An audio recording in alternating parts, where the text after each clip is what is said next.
در وقت جان دادن پشیمان می شوند.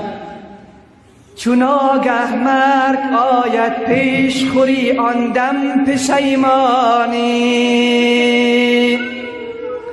سوار در مرکبی چوبی اگر قصر زرین داری، اگر شاه و اگر درویش اگر ملک جهان داری، دل غافل بکن توبه که مرگ اندر کمین داری. به حال خود مشو غافل که جای زیر زمین داری. چی میگه؟ کجا شد آدم و حوا، کجا شد یوسف و موسی، کجا شد ایوب و یحیی، کجا شد نوح طوفانی.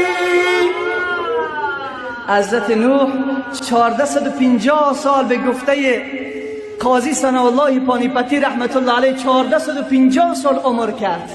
1450 سال از حضرت نوح پرسان کردن دنیا را چطور پیدا کردی؟ گفت دنیا را مثل دو دروازه، از یکیش داخل شدم از دیگرش بیرون شدم.